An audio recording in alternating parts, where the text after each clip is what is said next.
मैं इस समय मौजूद हूँ तीर्थ नगरी सोरो जी के भगवान भराव के प्रांगण पर, जहाँ 1 दिसंबर को पंचकोसी परिक्रमा का आयोजन होगा और यहीं से शुरुआत होगी। मैं कैमरा पर्सन से कहूँगा वो जगह दिखाए, जहाँ 1 दिसंबर को पंचकोसी परिक्रमा का आयोजन होना है।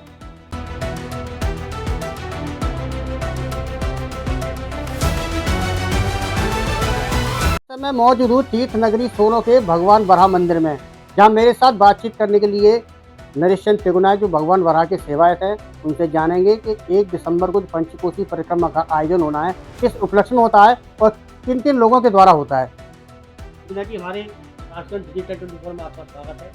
बोली बराह भगवान की। ये हमारे हर वर्ष का जो वर्ष अमृत कुंभ होता है, तो हम वर्ष अमृत कुंभ के रूप में मनाया जाता है। ये भगवान बराह की शुकर क्षेत्र नगरी जो पंच परिक्रमा होती है, इसको लगाया जाता है। तो इसमें बहुत अनेक क्षेत्र के लोग और प्रदेश के लोग सभी आते हैं और इस पंचकोसी परिक्रमा को लगाते हैं। इस पंचकोसी का एक महत्व है कि बराह पुराण में बताया गया है कि जब भगवान बराह ने इतना विकराल रूप बनाया था, सर्वप्रथम पृथ्वी ने परिक्रमा लगाई थी भगवान बराह की, क्योंकि मनुष्य तो उनकी लगा नहीं सकता क्योंकि इतना विकराल रूप था। तो पृथ्वी ने भगवान बराह से प्रार्थना की, हे देवादिदेव आप ऐसा कुछ करिए जिससे करिए जिससे जनमानस आपकी परिक्रमा कर सके। तो भगवान ने अपना एक सुंदर तीर्थ बनाया, उसको बोलते हैं आदि शुकर क्षेत्र, जो वर्तमान कासगंज सोरो में है। तो उस क्षेत्र को बनाया तो कोसी परिक्रमा 1 दिसंबर को लगाई जाएगी, जिसमें लाखों आदमी आएंगे और सुबह 4 बजे से लेकर रात के 10 बजे तक पंचकोसी परिक्रमा लगेगी।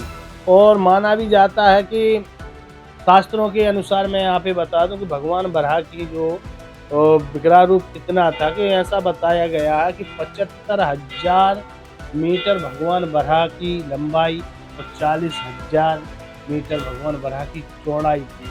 जब उन्होंने भगवान बराह ने इसी कारण पृथ्वी को अपनी नाक पे रख लिया, तब पृथ्वी उनकी नाक पे ऐसा शोभामान हो रही थी कि एक कमल का फूल उनकी पृथ्वी पर रखा जाता है, वैसे ये पृथ्वी शोभामान उनकी नाक पे थी।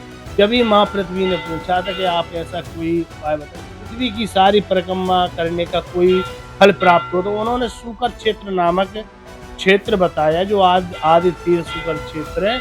उस शुकर क्षेत्र में हर जो बताया जाता है में जो शुक्ल पक्ष की एकादशी आती है, उस एकादशी को जो व्यक्ति पंचकोसी परिक्रमा लगाता है, तो उससे 12 एकादशी का फल प्राप्त होता है। जैसे हर एकादशी को व्यक्ति नहीं लगा पाता, उस साल में केवल एक एकादशी, जिसे मोक्षदायी एकादशी बोलते हैं, उस पर्व पर वो पंचकोसी परिक्रमा करे तो वो सारी एकादशियों का फल प्राप्त करता है और अपने जीवन को धन्य बनाता है। यहाँ लाखों लोग आते हैं, आसपास क्षेत्रवासी भी आते हैं, हमारे देश के लोग आते हैं, अन्य जगहों से विदेश के लोग भी इसमें आते हैं और इसमें भव्यता से भगवती गंगा जी में स्नान करके, जो हमारे इधर हरपदी गंगा है, तो उसमें सभी लोग अमृत कुंभ के रूप में स्नान करते हैं। क्योंकि क्या जैसे आप मानते हो जो अपना अमृत कुंभ पड़ता है, जैसे प्रयागराज में द्वार में जहाँ जहाँ जो पड़ता है, वैसे इधर हर वर्ष इसे वर्ष अमृत कुंभ कहा गया है। तो इधर 4 शाही स्नान होते हैं। सर्वप्रथम गौड़ी जो महात्मा होते हैं गौड़ी संप्रदाय के, वो एकादशी पर्व पर स्नान करते हैं। और यहाँ के जो मठाधीश हैं, जैसे हमारे इधर महाराज जी लोग हैं, और जो मेन जिस तीर्थ का मंदिर है श्री श्वेतवाराह मंदिर, उसके जो मंडलेश्वर महंत और जो भी है वो द्वादशी के दिन स्नान करते हैं।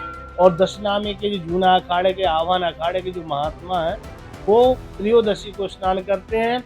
और आने वाली जो पूर्णमासी होती है, उस दिन सारी जो जनता जनार्दन है, क्षेत्रवासी देशवासी हैं, वो आकर हरपदी गंगा में स्नान कर भगवान बराह के दर्शन कर और पूरी शुकर क्षेत्र की परिक्रमा करते हैं।